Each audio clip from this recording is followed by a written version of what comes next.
한밤중 병원 복도를 쓸던 한 남자가 재벌가 신생아실 문틈으로 숨죽여 지켜보던 아기에게 다가간다. 갓 태어난 재벌 회장의 손자가 인공 분유를 거부하며 굶주림에 울부짖는 상황. 남자는 조심스럽게 아기를 안고 자신만의 방식으로 그 아이를 달래기 시작한다.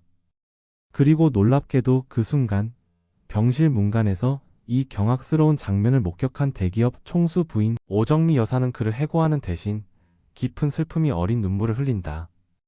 22년 전 얽혀버린 세 남자의 운명, 그리고 한국 최고 재벌가의 충격적인 진실이 곧 밝혀집니다.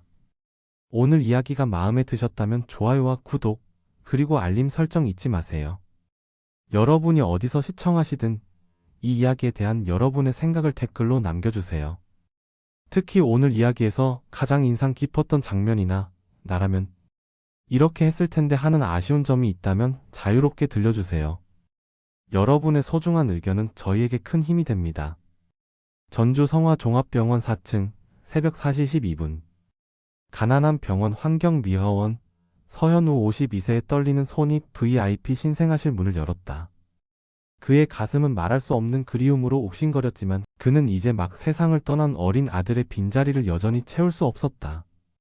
그런데 왜 그는 성화그룹 후계자의 갓 태어난 손자에게 몰래 다가가 자신만의 방식으로 그 아이를 달래고 있는 것일까? 그리고 왜 그 순간 문간에서 이 장면을 지켜보던 성화그룹 총수 부인 오정미 여사 78세는 그를 해고하는 대신 눈물을 흘렸을까? 22년 전의 비밀, 서로를 모른 채 얽혀버린 세 남자의 운명, 그리고 한국 최고 재벌가의 충격적인 진실이 밝혀진다. 사랑과 배신, 그리고 아버지로서의 용기가 시험받는 이 이야기는 여러분의 가슴을 뒤흔들 것이다. 전주 성화종합병원의 복도는 새벽 4시 12분, 짙은 어둠과 소독약 냄새가 가득했다. 이런 시간대엔 대개 병원이 깊은 침묵에 잠기지만 오늘 밤은 달랐다. 신생아 중환자실에서 태어난 아기의 절박한 울음소리가 고요를 깨뜨렸다. 서비스 복도에서 서현우는 떨리는 손으로 아직 따뜻한 우유병을 쥐고 있었다. 반쯤 열린 신생아 중환자실 문을 바라보며 그는 숨을 죽였다. 문틈으로 보이는 투명한 아기 침대 속에는 성화그룹 후계자 박진우 회장 55세의 갓난 아기 아들 하준이가 있었다. 어머니를 잃은 지 얼마 되지 않은 그 아이는 인공 분유를 거부하며 굶주림에 절규하고 있었다. 또 안 먹나요? 이 간호사가 지친 목소리로 물었다. 네, 세 번째 시도예요. 우유병도 바꿔보고 포뮬러도 세 종류나 시도해봤는데 다른 간호사가 한숨을 쉬었다. 아이고 불쌍한 것. 어쩌다 태어나자마자 엄마를 잃어버리다니. 현우는 이 대화를 들으며 자신의 가슴을 무의식적으로 눌렀다. 저절로 차오르는 그리움과 옥신거리는 통증이 느껴졌다. 아무도 몰랐지만 현우도 며칠 전에 아들을 떠나보냈다. 그의 아들은 희귀병으로 태어날 때부터 고생했고 결국 짧은 생을 마감했다. 그는 이제 모든 것을 포기하고 싶다는 생각마저 들었다. 아이는 죽었다고 했어. 현우는 속삭였다. 의사들이 그렇게 말했다. 아이는 태어나자마자 숨을 쉬지 않았다고. 하지만 왜 그는 아이의 시신조차 보지 못했을까? 왜 그의 품에 한 번도 안겨주지 않았을까? 간호사들이 잠시 자리를 비운 틈에 현우는 결심했다. 그것은 미친 짓이었다. 그의 직업, 그의 생계 모든 것을 잃을 수 있는 행동이었다. 그는 비정규직 환경미화원으로 이 나이에 이 직장마저 잃으면 막막했다. 당뇨 합병증으로 고생하는 아내의 약값도 마련해야 했다. 하지만 그 순간 모든 이성적인 생각은 사라졌다. 다만 울음소리. 그 작고 가련한 굶주린 울음소리만이 그의 귓가를 채웠다. 현우는 천천히 문을 밀고 들어갔다. 소독약 냄새가 더 짙어졌고 장비들의 간헐적인 비프음이 어둠 속에서 울렸다. 손가락으로 먼저 빛을 차단하며 그는 뾰족하게 솟은 산소, 주입기와 각종 모니터링 장치가 둘러싼 아기 침대로 다가갔다. 그곳에 그 아이가 있었다. 작고 붉고 분노에 찬 얼굴로 울부짖는 아이. 성화그룹의 유일한 후계자가 될 그 아이는 자신의 인생 첫날을 절망과 배고픔으로 시작하고 있었다. 현우의 마음이 무너졌다. 그는 천천히 아이를 들어 올렸다. 그 순간 아이의 울음이 잠시 멈추었다. 작은 눈이 현우를 바라보았다. 그는 이미 알고 있었다. 이건 옳지 않다는 것을. 하지만 그의 몸은 본능적으로 움직였다. 그는 아들을 잃은 슬픔과 모든 아버지가 가진 자식에 대한 본능적인 사랑으로 아이를 조심스럽게 안았다. 어두운 병실 구석, 모니터링 카메라의 사각지대에서 현우는 아기에게 미리 준비해 온 자신만의 방법을 시도했다. 그의 아들이 희귀병으로 힘들어할 때 인공 분유 대신 특별히 제작된 영양 보충제를 먹일 수밖에 없었던 기억이 떠올랐다. 그는 조심스럽게 작은 스포이트로 영양제를 아이의 입에 넣어주고 부드럽게 등을 토닥였다. 아이는 본능적으로 그것을 받아들였고 곧 평화롭게 먹기 시작했다. 미안하다, 아가. 현우는 눈물을 흘리며 속삭였다. 내 아이에게도 해줄 수 없었는데 이제 내게 줄 수 있는 게 이것밖에 없구나. 아이는 처음으로 평화롭게 먹기 시작했다. 굶주림의 울음이 멈췄다. 현우의 뺨으로 눈물이 흘러내렸다. 그의 가슴 속에서는 복잡한 감정들이 소용돌이쳤다. 이 아이는 자신의 것이 아니었다. 하지만 그 순간 이 작은 생명은 마치 자신에게서 떨어져 나온 것처럼 느껴졌다. 내 아들이었다면 현우는 생각했다. 내 아들이었다면 이렇게 안아줬을 텐데. 시간이 얼마나 흘렀을까? 아이가 배부르게 먹고 졸기 시작했을 때 현우는 현실로 돌아왔다. 그는 아이를 다시 침대에 눕히려 몸을 돌렸다. 그 순간 그는 얼어붙었다. 병실 문간에 누군가가 서 있었다. 어둠 속에서도 현우는 그 우아한 실루엣을 알아볼 수 있었다. 그것은 성화그룹 총수 부인 오정미 여사였다. 그녀는 움직이지 않았다. 소리를 지르지도 않았다. 다만 그 자리에 서서 믿을 수 없다는 듯한 표정으로 현우와 아기를 바라보고 있었다. 마치 유령을 본 듯한 얼굴이었다. 오정미 여사의 손에서 무언가가 바닥으로 떨어졌다. 금속성 물체가 타일 바닥에 부딪히는 소리가 정적을 깨뜨렸다. 낡은 회중시계였다. 현우는 그것이 바닥에 굴러가는 것을 보았다. 시계 뒷면에는 날짜가 새겨져 있었다. D1973. 그 순간 가장 이상한 일이 일어났다. 오정미 여사의 눈에 눈물이 고였다.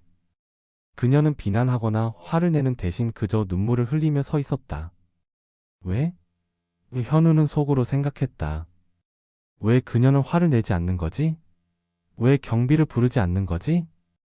그리고 왜 그녀는 울고 있는 거지? 그 날짜는 무엇을 의미했을까? 그 회중시계는 어디서 온 것일까? 그리고 무엇보다 왜 오정미 여사는 환경미화원이 재벌가의 손자를 몰래 달래는 장면을 보고 울었을까? 현우는 그 순간 알 수 없는 공포와 혼란에 사로잡혔다. 마치 커다란 수수께끼의 첫 조각을 발견한 것 같았다. 하지만 그 수수께끼의 전체 그림은 아직 그에게 보이지 않았다. 그가 알지 못했던 것은 그날 밤이 그의 인생을 영원히 바꿔놓을 것이라는 사실이었다. 현우는 자신의 작은 반지하 방으로 돌아와 문을 닫자마자 바닥에 주저앉았다. 그의 손은 여전히 떨리고 있었다. 이제 모든 것이 끝났다. 그는 해고될 것이고 아마도 법적 처벌까지 받게 될 것이다. 그가 한 일은 분명 병원 규정을 심각하게 위반한 것이었다. 월 200만 원도 채 안 되는 급여로 아내의 약값과 생활비를 감당해야 하는 그에게 이 직장은 마지막 희망이었다.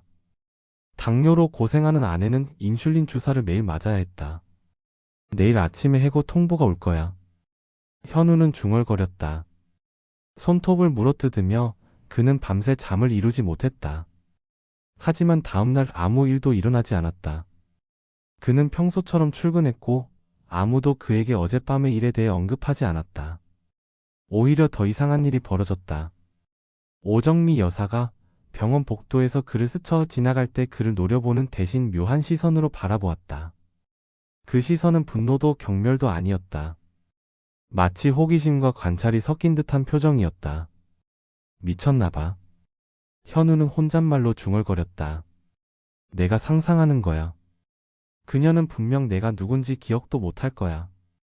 그러나 3일째 되는 날, 현우가 신생아실 근처 복도를 청소하고 있을 때 수간호사가 그에게 다가왔다. 서현우 씨. 그녀가 공식적인 어조로 물었다. 오정미 여사께서 당신을 잠시 보자고 하셨어요. 지금 바로요. 현우의 심장이 쿵 내려앉았다. 이제야 올 것이 왔구나. 그는 젖은 걸레를 바구니에 넣고 떨리는 손으로 유니폼을 매만졌다. VIP 병실 구역으로 안내된 현우는 넓은 창문으로 전주시의 전경이 내려다 보이는 고급스러운 회의실에 들어섰다. 오정미 여사는 창가에 서서 그를 기다리고 있었다. 70대 초반의 그녀는 여전히 우아함과 힘이 넘쳐났다. 완벽하게 정돈된 머리카락, 값비싼 한복, 그리고 권위를 내뿜는 자세. 앉으세요. 오정미 여사가 차분히 말했다. 현우는 조심스럽게 자리에 앉았다. 그의 손은 무릎 위에서 꼭 쥐어져 있었다. 당신이 우리 손자를 돌봤죠. 그것은 질문이 아니라 진술이었다. 현우는 숨을 들이마셨다. 거짓말을 할 수는 없었다. 네, 죄송합니다. 제가. 현우가 더듬거렸다. 왜 그랬죠? 오정미 여사의 눈이 날카롭게 빛났다. 현우는 자신의 다음 말이 그의 운명을 결정할 것임을 알았다. 그는 진실을 말하기로 했다. 아기가 너무 울고 있었어요. 아무것도 먹지 않고 있었고 저는. 현우는 목이 메었다. 저도 최근에 아들을 잃었습니다. 희귀병으로. 그래서 그 아기가 제 아들처럼 보여서 저는 단지 잠시나마 제 품에 아이를 안고 싶었습니다. 오정미 여사의 표정이 조금 바뀌었다. 하지만 그것이 연민인지 다른 감정인지 알 수 없었다. 그래서 당신은 불쌍한 마음에 그랬다는 거군요. 그녀의 목소리는 차가웠다. 네, 다시는 그러지 않겠습니다. 제발 저를 신고하지 말아주세요. 일자리가 필요합니다. 현우는 간절히 빌었다. 오정미 여사는 잠시 생각에 잠겼다. 그리고 놀랍게도 그녀는 말했다. 당신을 해고하지 않겠어요. 현우는 놀라서 고개를 들었다. 하지만 조건이 있어요. 오정미 여사가 계속했다. 당신은 앞으로 우리 손자를 계속 돌볼 거예요. 그 아이는 당신의 보살핌이 필요해요. 의사들은 인공분유로 그 아이를 건강하게 키울 수 없다고 했어요. 그리고 이 일은 절대 비밀로 해야 해요. 아무에게도 말하지 말 것. 현우는 믿을 수 없다는 듯이 그녀를 바라보았다. 이것은 그가 기대했던 반응이 아니었다. 하지만 왜요? 그는 감히 물었다. 오정미 여사의 눈이 잠시 흐려졌다. 그 아이에게는 어머니 대신 돌봐줄 사람이 필요해요. 비록 일시적이라도. 그녀는 잠시 망설이다가 계속했다. 당신의 직책은 특별 보육사로 변경될 거예요. 더 높은 급여를 받고 더 나은 근무 조건을 가질 거예요. 하지만 그 누구에게도 당신이 아기를 돌보는 특별한 일을 한다는 사실을 알려서는 안 돼요. 알겠어요? 현우는 천천히 고개를 끄덕였다. 이것은 기적이었다. 해고는커녕 승진이라니. 그날 저녁, 현우는 신생아실에서 공식적으로 특별 보육사로 일하기 시작했다. 아무도 그에게 의문을 제기하지 않았다. 오정미 여사의 권력은 그만큼 강력했다. 다음 날, 현우가 직원 라커룸에서 옷을 갈아입고 있을 때 동료 간호사 한 명이 다가왔다. 현우 씨, 이거 혹시 현우 씨 거 아니에요? 그녀가 손에 든 것은 바로 그 낡은 회중시계였다. 내 유니폼 주머니에서 떨어졌어요. 현우는 놀라서 회중시계를 바라보았다. 그는 그것을 가져간 적이 없었다. 아니요, 제 거 아닌데. 현우가 혼란스러워하며 말했다. 동료는 회중시계를 유심히 살펴보았다. 이거 이상하게 익숙한데? 어디서 봤더라? 그녀는 갑자기 눈을 크게 떴다. 아, 이거 오정미 여사가 박진우 회장에게 준 회중시계랑 똑같은 거예요. 박 회장님 아버님 유품을 본떠서 특별 제작했다고 들었어요. 뒷면에 새겨진 날짜가 특히 유명한데 1973년인가요? 현우는 회중시계를 조심스럽게 받아들었다. 날짜가 새겨진 그 작은 금속 조각이 갑자기 무거운 비밀을 품은 것처럼 느껴졌다. 와, 이게 내 주머니에. 현우는 중얼거렸다. 그날 밤 현우는 또다시 악몽을 꾸었다. 그의 아들이 태어나던 당시의 기억이 조각조각 떠올랐다. 갑작스러운 진통으로 급히 병원에 실려왔던 그날 밤, 그는 의식이 흐릿했지만 이상한 장면들이 기억났다. 의사들의 긴급한 속삭임. 혈액형이 일치합니다. 완벽한 타이밍이에요. 기회는 이번입니다. 그리고 아이가 태어난 직후 그는 아기의 울음소리를 분명히 들었다. 하지만 의사는 그에게 아이가 사산되었다고 말했다. 왜? 그리고 왜 그들은 그에게 아이의 시신조차 보여주지 않았을까? 죽은 게 아니었어. 현우는 식은땀을 흘리며 악몽에서 깨어났다. 내 아이는 살아있었어. 그러나 그것은 너무 끔찍한 생각이었다. 설마 병원이, 그것도 성화그룹이 소유한 대형 병원이 그의 아이를 빼앗았다고? 그건 말도 안 되는 일이었다. 하지만 다음날 현우가 신생아실에서 아기를 돌보고 있을 때 그는 작은 아이의 오른쪽 손목에 있는 작은 점을 발견했다. 그것은 콩알만 한 작은 점이었다. 현우는 숨을 멈췄다. 그 자신의 오른쪽 손목에도 정확히 같은 모양, 같은 위치에 같은 점이 있었다. 그의 심장이 빠르게 뛰기 시작했다. 이것은 우연일까? 아니면? 바로 그때 문이 열리고 오정미 여사가 들어왔다. 그녀는 현우가 아기의 손목을 바라보고 있는 것을 보았다. 두 사람의 눈이 마주쳤다. 현우의 눈에는 질문이 가득했고 오정미 여사의 눈에는 무언가 알 수 없는 슬픔이 깃들어 있었다.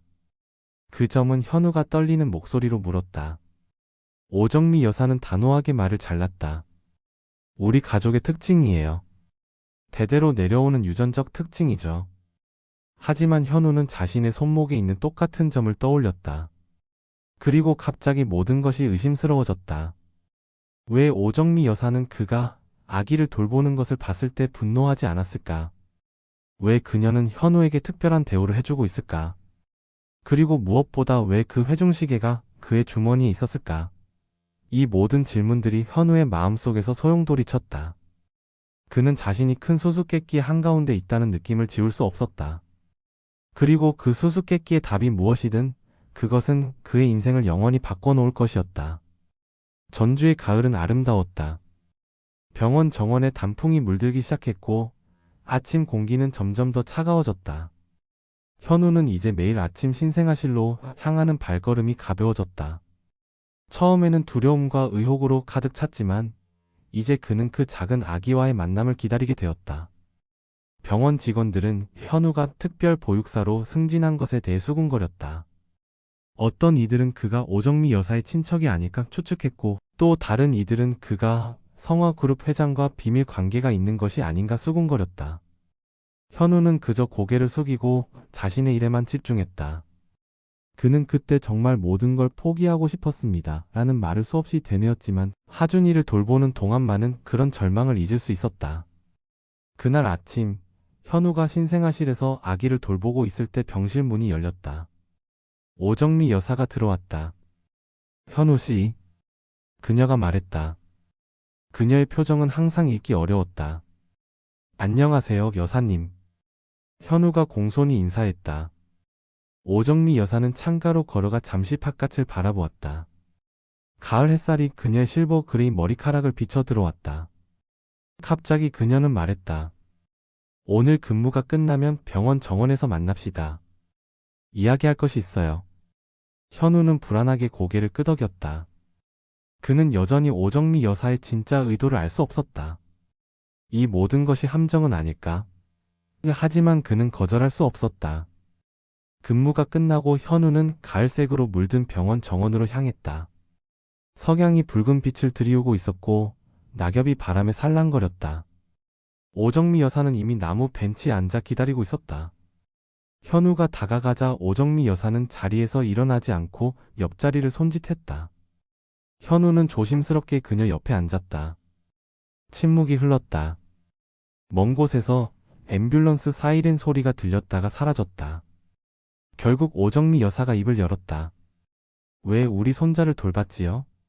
이번에는 그녀의 목소리에 날카로움이 없었다. 진심으로 알고 싶어 하는 듯 했다. 현우는 깊은 숨을 들이마셨다. 그는 이 질문에 어떻게 대답해야 할지 여러 번 생각해 보았다. 제가 그랬던 건 저도 제 아들을 잃었기 때문이에요. 현우가 시작했다. 아직도 마음이 아픈데 그 아기가 너무 울고 있었어요. 저는 단지 잠시나마 다시 제 품에 아이를 안고 싶었어요. 그의 목소리가 갈라졌다.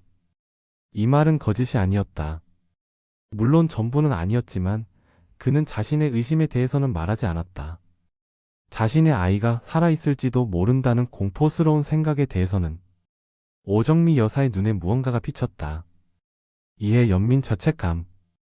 당신의 아이가 언제 태어났지요? 오정미 여사가 물었다. 2달 전이요. 현우가 대답했다. 9월 10일이었습니다. 제 아내도 지병이 깊어서 병원에서 출산 후 몸이 많이 약해졌어요. 오정미 여사는 눈을 감았다. 우리 손자도 그날 태어났어요. 현우의 심장이 뛰었다. 같은 날? 어떻게 그런 우연이? 아이가 어떻게? 오정미 여사가 조심스럽게 물었다. 현우는 자신의 손을 내려다보았다. 의사들이 사산이라고 했어요. 하지만 그는 망설였다. 저는 아이가 태어났을 때 울음소리를 들었어요. 분명해요. 하지만 그들은 제게 아이가 죽었다고 했어요. 제게 시신도 보여주지 않았어요. 오정미 여사의 얼굴이 창백해졌다. 그녀는 떨리는 손으로 현우의 손을 잡았다. 이것은 현우가 전혀 예상하지 못한 행동이었다. 현우 씨, 오정미 여사가 말했다. 우리 손자는 특별한 아이예요. 그는 태어날 때 심각한 골수 이상이 있었어요. 의사들은 그가 오래 살지 못할 거라고 했어요. 하지만 당신이 그를 돌보기 시작한 후로 그는 점점 더 강해지고 있어요. 현우는 혼란스러웠다. 제가 특별한 일을 한 건 아니에요. 저는 그저. 아니요. 오정미 여사가 단호하게 말했다. 당신은 그 아이에게 생명을 불어넣고 있어요. 당신의 그 보살핌은 그 아이에게 필요한 것 같아요. 현우는 망설였다. 그는 자신의 의심을 털어놓아야 할까? 하지만 그것은 너무 위험한 생각이었다. 만약 그가 틀렸다면, 만약 그가 성화그룹의 가장 강력한 인물을 모욕한다면? 그때 오정미 여사가 놀라운 제안을 했다. 저는 당신과 비공식적인 계약을 맺고 싶어요. 당신은 계속해서 우리 손자를 돌볼 수 있어요. 그 아이가 필요할 때마다 돌봐주세요. 하지만 이 일에 대해서는 절대적인 침묵을 지켜주세요. 현우는 놀라서 고개를 들었다. 그 대신 오정미 여사가 계속했다. 당신은 병원에서 더 나은 직책으로 옮겨질 거예요. 신생아실에 대한 전체 접근 권한을 가질 거고요. 더 높은 급여와 더 나은 근무 환경을 제공해 드리겠어요. 이것은 꿈 같은 제안이었다. 하지만 현우는 여전히 의문이 있었다. 왜 오정미 여사는 이렇게까지 하는 걸까? 왜? 왜 저인가요? 현우가 감히 물었다. 오정미 여사의 눈에 다시 그 이상한 슬픔이 깃들었다. 당신은 특별해요. 그 아이에게 필요한 사람이에요. 그들의 대화가 끝나갈 무렵 멀리서 누군가가 현우의 이름을 불렀다. 현우 형. 현우는 돌아보았다. 젊은 의사가 그를 향해 걸어오고 있었다. 그의 얼굴을 보자마자 현우는 그를 알아보았다. 김태훈 50세. 그의 어린 시절 고아원 친구였다. 그는 이제 의사가 되어 이 병원에서 레지던트로 일하고 있었다. 태훈아. 현우가 반가워하며 일어섰다. 태훈은 현우에게 다가왔다가 오정미 여사를 발견하고 갑자기 멈춰섰다. 그는 공손하게 인사했다. 죄송합니다, 여사님. 제가 방해를 했군요. 오정미 여사는 고개를 끄덕였다. 괜찮아요, 김 의사. 우리 대화는 이미 끝났어요. 그녀는 현우를 향해 심장한 눈빛을 보냈다. 우리의 계약을 기억하세요, 현우 씨. 오정미 여사는 우아하게 자리를 떠났다. 현우와 태우는 벤치에 함께 앉았다. 어떻게 여기서 일하게 된 거야? 태훈이 놀라움을 감추지 못하며 물었다. 그리고 방금 오정미 여사와 무슨 이야기를 하고 있었어? 그녀는 성화그룹의 실세잖아. 현우는 어깨를 으쓱했다. 그냥 특별 보육사를 맡게 됐어. 그게 다야. 태우는 그를 자세히 살펴보았다. 형 많이 달라 보인다. 좋은 의미로. 현우는 미소 지었다. 넌 의사가 됐네. 항상 꿈꿔왔던 거잖아. 태훈의 표정이 갑자기 심각해졌다. 현우 형이 여기서 일하고 있는 줄 몰랐어. 우연히 형을 복도에서 보고 알아봤어. 근데 난 형이 출산 때 있었어. 현우의 심장이 멈추는 것 같았다. 뭐라고? 태우는 주위를 살피며 목소리를 낮추었다. 내가 그날 밤 응급실 당직이었어. 형이 들어왔을 때 뭔가 이상했어. 어떻게 이상했는데? 현우의 목소리가 떨렸다. 태우는 고개를 저었다. 난 상세한 과정을 볼 수 없었어. 하지만 내가 서류 작업을 하고 있을 때 출산 직후 아기의 울음소리를 분명히 들었어. 그런데 얼마 후 의사들이 사산이라고 기록했어. 현우는 숨을 쉴 수 없을 것 같았다. 그럼 내 아이는? 태우는 그의 손을 꽉 잡았다. 난 확실히 말할 수 없어. 그러나 뭔가 잘못됐어, 현우 형. 그리고 난 입을 다물라는 명령을 받았어. 병원장 직속으로. 현우의 머릿속에서 생각들이 소용돌이쳤다. 내 아이가 살아있다면? 그리고 만약 그렇다면 그 아이는 지금 어디에 있을까? 태우는 조심스럽게 계속했다. 난 더 알아보려고 했어. 하지만 이 병원에서는 성화그룹의 일에 끼어드는 것이 위험해. 특히 형이 오정미 여사와 가까워 보이는 지금은.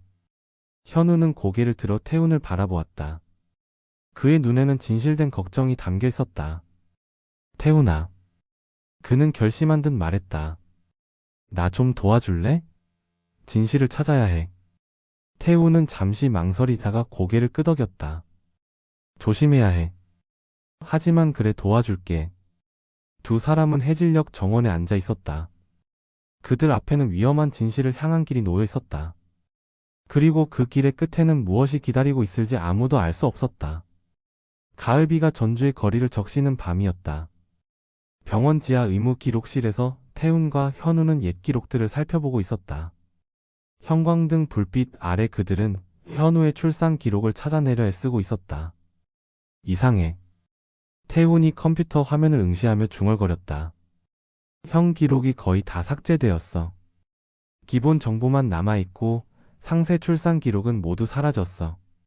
현우는 불안하게 주위를 둘러보았다. 늦은 밤이었지만 그들은 여전히 위험을 감수하고 있었다. 이게 가능한 일이야? 의료 기록을 그냥 삭제한다고? 태우는 깊은 한숨을 내쉬었다. 정상적인 상황에서는 불가능해. 하지만 이곳은 성화그룹이 소유한 병원이야. 그들은 원하는 건 뭐든 할 수 있어. 그는 계속해서 키보드를 두드렸다. 잠깐만. 여기 뭔가 있어. 9월 10일에 형 기록과 함께 등록된 또 다른 환자 기록이 있어. 현우는 화면을 들여다보았다. 누구야? 이수아. 태훈이 읽었다. 40세 응급 제왕절개. 아, 이 사람은 누구? 현우가 초조하게 물었다. 태훈의 표정이 굳어졌다. 성화그룹 회장의 부인이야. 오정미 여사의 며느리.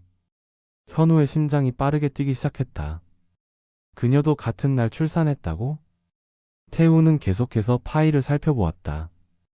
그래, 하지만 상황이 심각했던 것 같아. 여기 기록에 따르면 그녀는 중증 자간전증으로 응급 제왕절개를 받았어. 그리고 아기는 심각한 골수 이상이 있었대. 골수 이상? 현우가 되물었다. 그래. 태훈의 목소리가 낮아졌다. 골수 이식이 필요했던 것 같아. 즉시 현우는 진실이 서서히 모습을 드러내는 것을 느꼈다.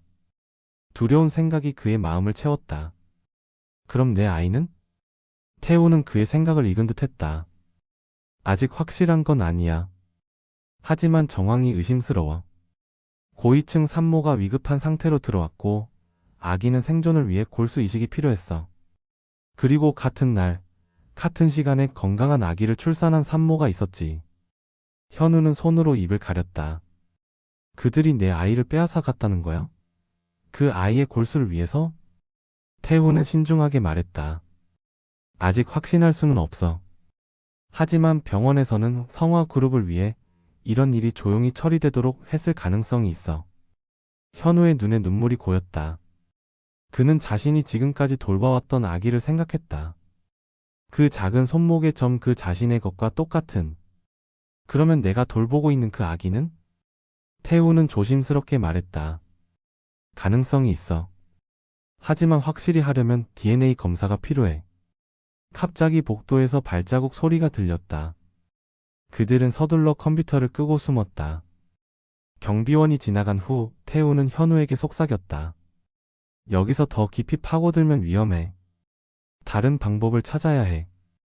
이틀 후 태우는 병원 지하 보관실에서 현우를 만났다. 그의 손에는 오래된 VHS 테이프가 들려 있었다. 이게 뭐야? 현우가 물었다. 형 이름이 적힌 테이프를 찾았어. 태훈이 조용히 말했다. 9월 10일 형이 출산 날짜야. CCTV 녹화본인 것 같아. 현우의 눈이 커졌다. 어떻게 찾은 거야? 태우는 미소 지었다. 난 의사이기 전에 이 병원의 IT 지원팀에서 일했어. 오래된 녹화본들이 어디에 보관되는지 알아. 그들은 비어있는 회의실로 향했다. 태우는 조심스럽게 문을 잠그고 오래된 VHS 플레이어에 테이프를 넣었다. 화면에 먼저 나타난 것은 현우가 응급실로 실려 들어오는 장면이었다. 그는 진통 중이었고 의료진들이 서둘러 그를 분만실로 이동시키고 있었다. 그러나 갑자기 화면이 흐려지더니 정전이 된 것처럼 변했다. 몇 분 후 화면이 다시 나타났을 때 현우는 이미 수술대에 누워 있었고 의사들이 그 주위에 있었다. 소리가 없어. 현우가 실망스럽게 말했다. 그래도 뭔가 볼 수 있을지도 몰라. 태훈이 대답했다. 그들은 화면을 계속 지켜보았다. 출산 장면은 보이지 않았지만 의사가 아기를 들어 올리는 모습이 잠시 포착되었다. 그 아기는 분명히 살아있었고 울고 있는 것처럼 보였다. 그리고 그 순간 놀라운 일이 일어났다. 문이 열리고 또 다른 의료팀이 들어왔다. 그들은 무언가를 급하게 논의하는 것처럼 보였다. 그리고 그들 중 한 명이 현우의 아기를 가져갔다. 봐. 현우가 외쳤다. 그들이 내 아기를 가져갔어. 그러나 그 직후 화면은 다시 흐려지더니 완전히 검게 변했다. 나머지 녹화본은 지워진 것처럼 보였다. 누군가 의도적으로 녹화본을 조작했어. 태훈이 심각하게 말했다. 현우는 믿을 수 없다는 듯이 화면을 바라보았다. 이건 범죄야. 그들은 내 아이를 훔쳤어. 태훈은 조심스럽게 테이프를 꺼냈다. 이 증거만으로는 충분하지 않아. 그리고 우리가 이걸 가지고 있다는 사실이 알려지면 우리 둘 다 위험해질 거야. 현우는 결심한 듯 말했다. 난 진실을 알아야 해. 그리고 만약 그 아기가 정말 내 아들이라면 난 그 아이를 되찾을 거야. 그날 밤, 현우는 늦게까지 신생아실에 남아 아기를 돌보았다. 그는 이제 그 아이를 새로운 눈으로 바라보았다. 단순한 환자가 아니라 자신의 피와 살을 나눈 존재로.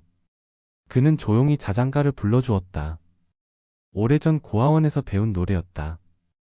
그가 노래를 부르는 동안 아기는 평화롭게 그의 품에서 잠들었다. 그때 현우는 문 옆에 서 있는 그림자를 발견했다. 오정미 여사였다. 그녀는 현우가 노래를 부르는 것을 듣고 있었다. 그리고 놀랍게도 그녀의 눈에는 눈물이 고여 있었다. 오정미 여사는 현우가 자신을 발견했다는 것을 알아차리고 재빨리 눈물을 닦았다. 하지만 그녀가 돌아서기 전 현우는 그녀가 중얼거리는 것을 들었다. 그 목소리 난 전에 들어본 적이 있어. 이 말은 현우를 혼란스럽게 했다. 그는 오정미 여사를 출산 전에는 만난 적이 없었다. 그런데 어떻게 그녀가 현우의 목소리를 알아볼 수 있을까? 다음 날 아침, 태우는 현우에게 충격적인 소식을 전했다. 병원장이 날 불러서 경고했어. 그가 긴장된 목소리로 말했다. 녹화본을 찾았다는 것을 알아낸 것 같아. 그는 내게 직접적으로 말하진 않았지만 병원의 비밀을 파헤치는 것은 위험하다고 경고했어. 어떻게 알아냈을까? 현우가 놀라서 물었다. 태우는 고개를 저었다. 모르겠어. 하지만 그는 나에게 어떤 생명은 더 중요한 것을 보호하기 위해 희생될 필요가 있다고 말했어. 그 말이 무슨 뜻인지 너무 명확해. 현우는 공포를 느꼈다.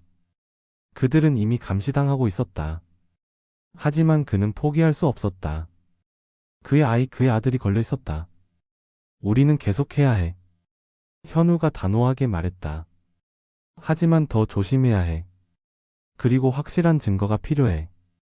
태우는 잠시 생각에 잠겼다. 그리고 그는 위험한 제안을 했다. DNA 검사를 해야 해. 형 DNA와 아기의 DNA를 비교하는 거야. 그게 유일한 확실한 방법이야. 현우는 그 위험성을 알았다. 하지만 그에게는 선택의 여지가 없었다. 그는 진실을 알아야 했다.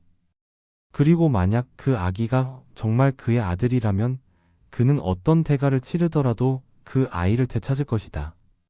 어떻게 하면 돼? 현우가 물었다.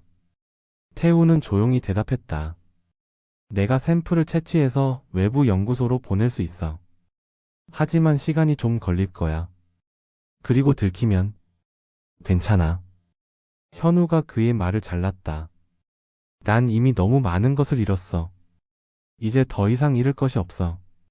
내 가족들 앞에서 눈물을 보인 건 그때가 처음이었어요. 그러나 그가 알지 못했던 것은 그가 곧 모든 것을 걸고 싸워야 할 전쟁이 시작되고 있다는 사실이었다.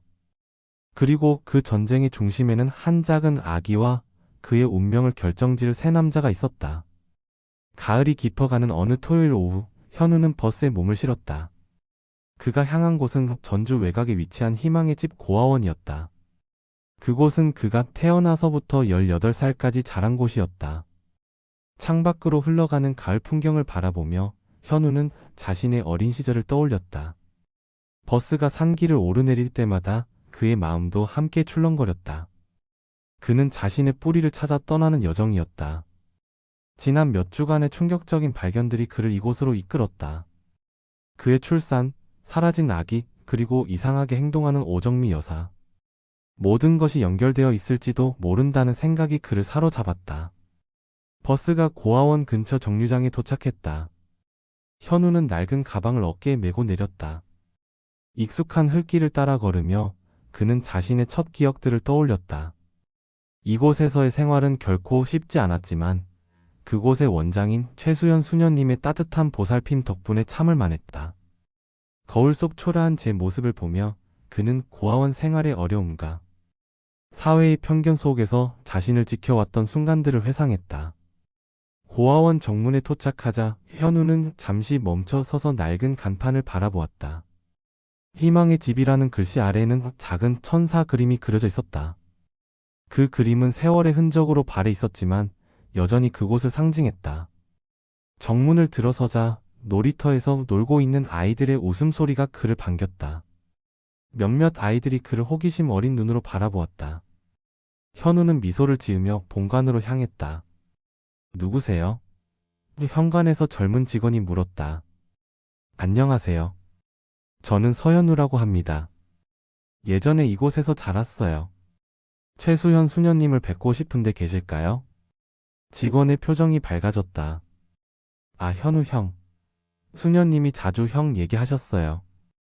여전히 계세요. 들어오세요. 현우는 익숙한 복도를 따라 걸었다. 벽에는 여전히 아이들의 그림들이 가득했다.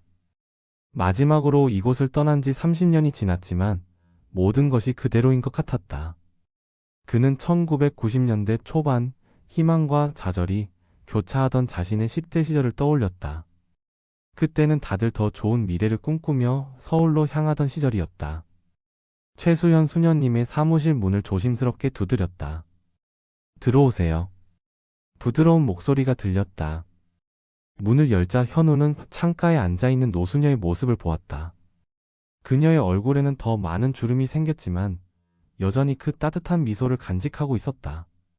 수녀님. 현우가 감정에 폭받쳐 불렀다. 최수연 수녀님은 고개를 들어 그를 바라보았다. 그녀의 눈이 커졌다. 현우야, 정말 너구나. 그녀는 서둘러 일어나 현우를 껴안았다. 그 포옹에는 수년간의 그리움이 담겨 있었다. 이렇게 커서 다시 보니 정말 반갑구나. 앉아라. 앉아. 자, 한잔할래? 현우는 고개를 끄덕이며 익숙한 소파에 앉았다. 최수연 수녀님은 따뜻한 녹차를 2잔 준비했다. 어떻게 지내고 있니? 수녀님이 물었다. 현우는 미소 지었다. 전주 성화종합병원에서 일하고 있어요. 특별 보육사로요. 정말 대단하구나. 넌 항상 돌봄에 재능이 있었지. 현우는 잠시 망설이다가 본론으로 들어갔다. 수녀님, 제 과거에 대해 알고 싶어서 왔어요. 제가 어떻게 이곳에 오게 되었는지요? 최수연 수녀님의 표정이 조금 굳어졌다. 무슨 일 있니? 현우는 깊은 숨을 들이마셨다. 최근 제 출산 과정에서 이상한 일들이 있었어요. 그리고 그것이 제 과거와 연결되어 있을지도 모른다고 생각해요. 최수연 수녀님은 차잔을 내려놓고 진지한 표정으로 말했다. 네가 이곳에 온 것은 생후 3일 때였단다. 아주 작고 약한 아기였지. 이름도 없이 왔어. 내가 현우라고 이름을 지어줬지. 누가 절 데려왔나요? 현우가 떨리는 목소리로 물었다. 중년 여성이었어. 아주 우아하고 부유해 보이는 분이셨지. 하지만 이름은 밝히지 않았어. 그저 널 잘 돌봐달라고, 그리고 네가 행복하게 자랄 수 있도록 해달라고 부탁하셨어. 현우의 심장이 빠르게 뛰기 시작했다. 그 여성 혹시 지금 생각해보면 오정미 여사 같은 분이었나요?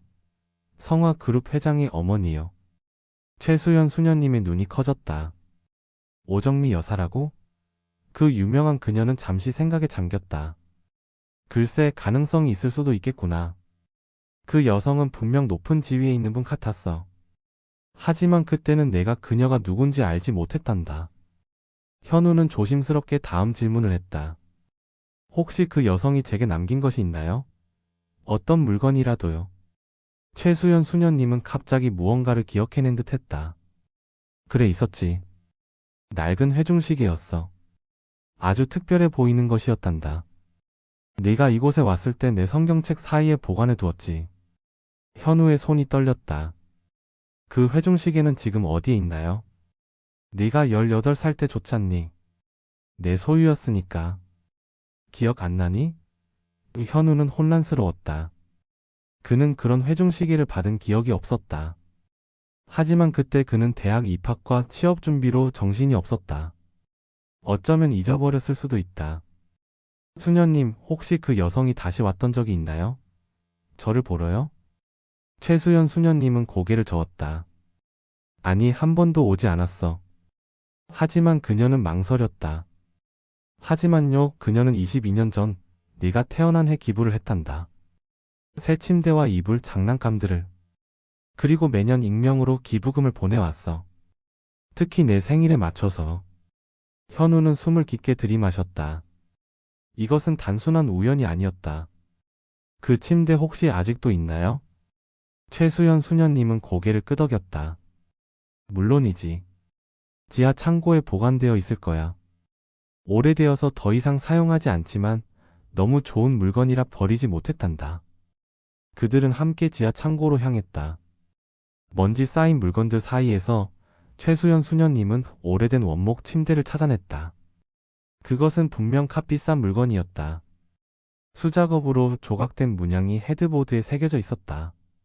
이거였어. 최수연 수녀님이 말했다. 현우는 천천히 침대에 다가갔다.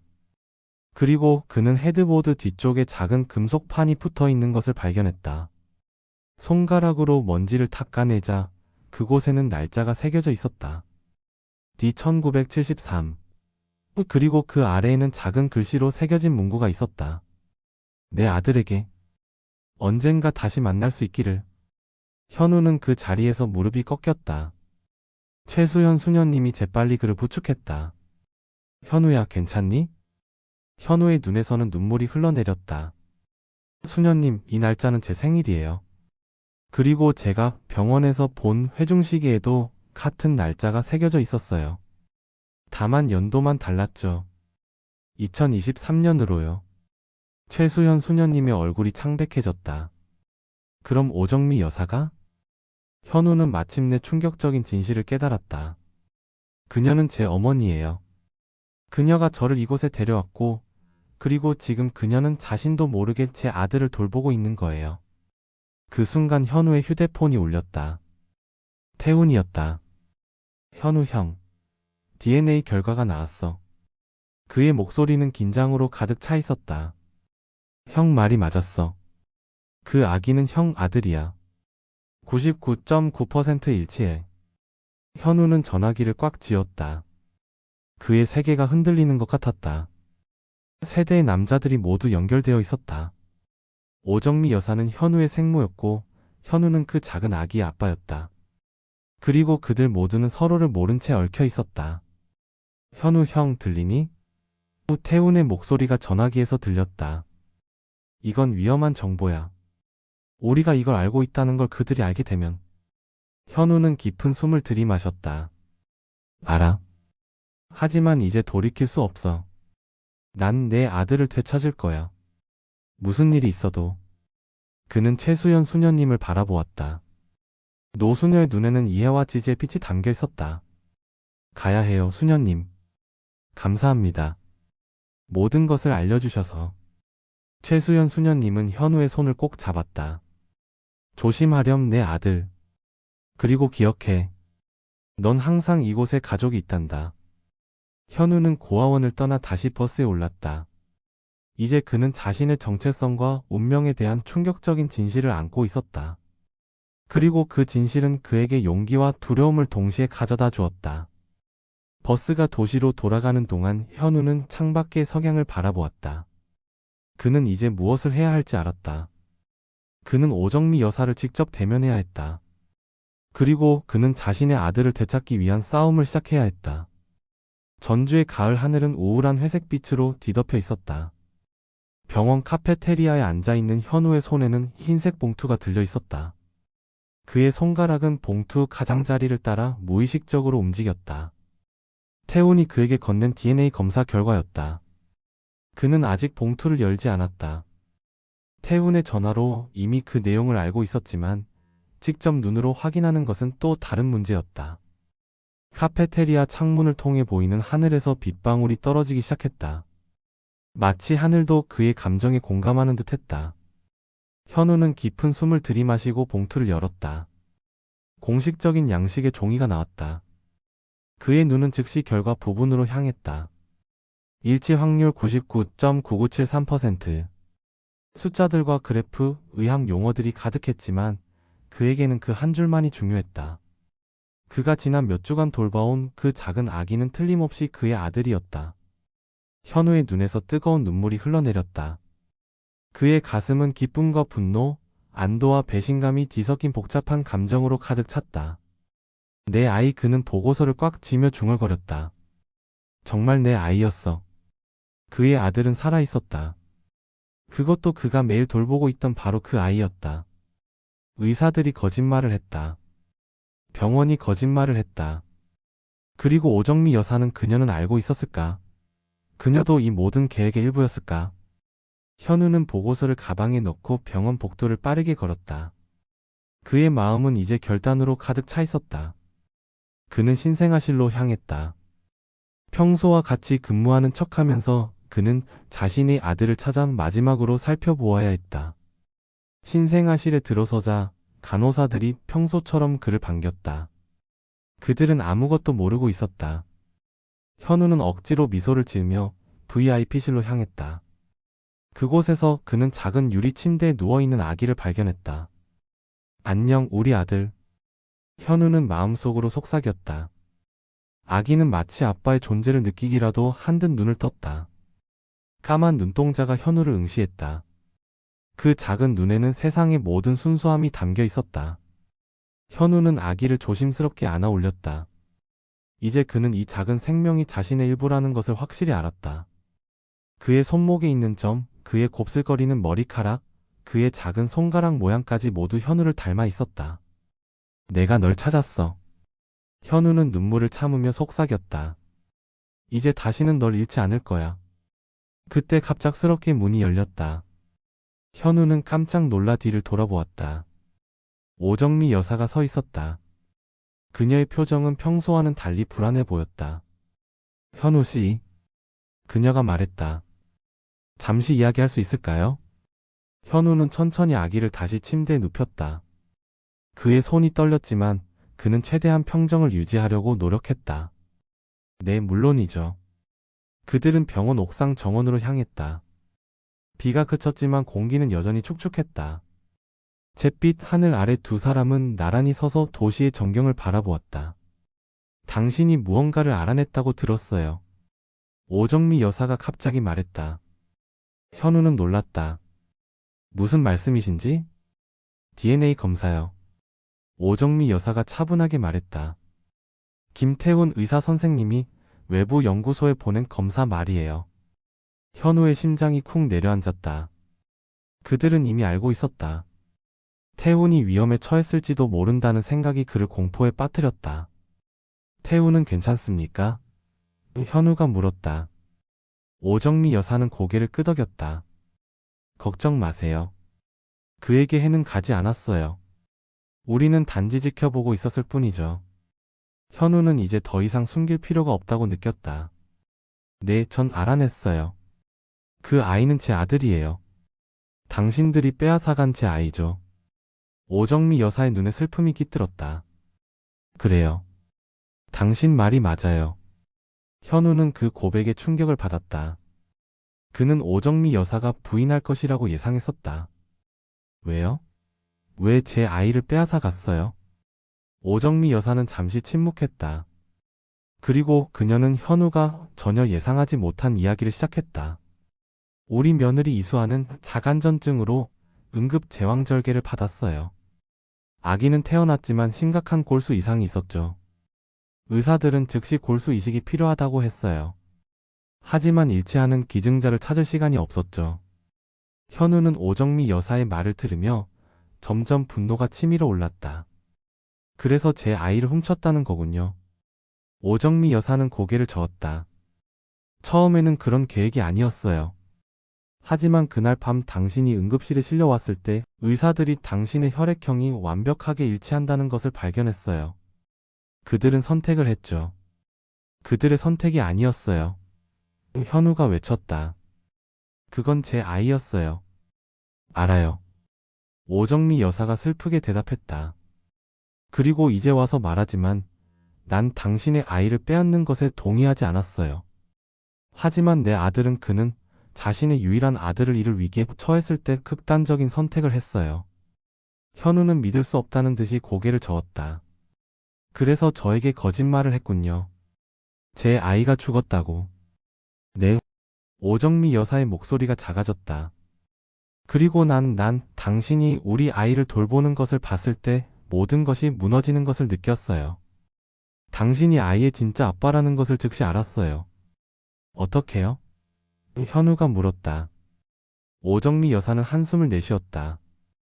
아이의 손목에 있는 점 때문이에요. 그 점. 그것은 우리 가족의 특징이 아니에요. 그건 당신의 특징이었어요. 그리고 나는 그것을 알아봤죠. 현우는 갑자기 깨달았다. 그래서 당신이 저를 해고하지 않았던 거군요. 당신은 이미 알고 계셨어요. 오정미 여사는 고개를 끄덕였다. 그래요. 그리고 더 많은 것을 알고 있었어요. 현우 씨, 난 당신을 고아원에 데려다 준 사람이에요. 이 말에 현우는 숨을 멈췄다. 최소현 수녀님의 이야기가 사실이었다.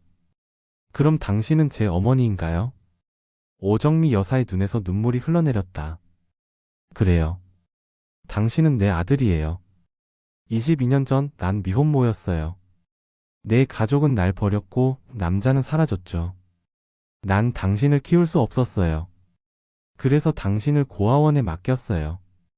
하지만 매년 당신을 몰래 지켜봤어요. 당신이 자라는 모습을. 현우의 세계가 무너져 내렸다. 오정미 여사는 그의 생모였다. 그리고 그가 지금 돌보고 있는 아기는 그의 아들이자 오정미 여사의 손자였다. 새 세대의 남자들이 운명적으로 다시 만난 것이다. 이 모든 게 믿을 수 없어요. 현우가 중얼거렸다.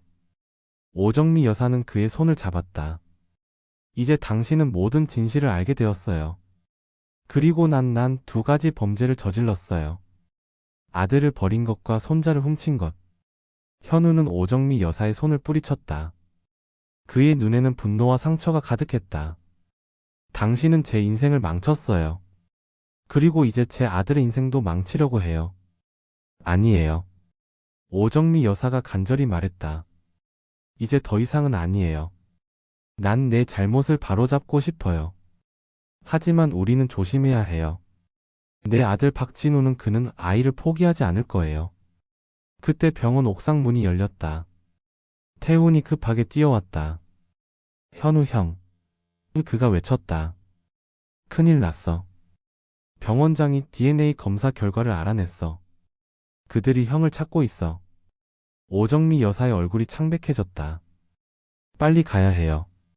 내 아들이 알기 전에. 현우는 망설였다. 그는 오정미 여사를 신뢰할 수 있을까? 하지만 지금은 선택의 여지가 없었다. 그는 태훈과 함께 급하게 옥상을 떠났다. 병원 복도를 달리면서 현우의 마음은 결단으로 가득 찼다. 그는 자신의 아들을 되찾을 것이다. 그리고 이제 그는 자신의 뿌리를 찾았다. 비록 그것이 그가 예상했던 것과는 전혀 다른 것이었지만 그날 밤 현우는 자신의 작은 반지하 방에 숨어 있었다. 그의 머릿속은 복잡한 감정과 생각들로 가득 찼다. 그는 자신의 아들을 어떻게 되찾을 수 있을까? 법적으로는 그에게 아무런 권리가 없었다. 모든 공식 기록은 그 아이가 성화그룹 회장의 아들이라고 말하고 있었다. 하지만 그에게는 DNA 증거가 있었다. 그리고 이제 그에게는 뜻밖의 동맹이 생겼다. 그의 생모이자 그 아이의 할머니인 오정미 여사. 현우는 창밖의 밤하늘을 바라보며 다짐했다. 내 아들을 되찾을 거야. 무슨 일이 있어도. 다음날 아침 전주의 하늘은 맑고 푸르렀다.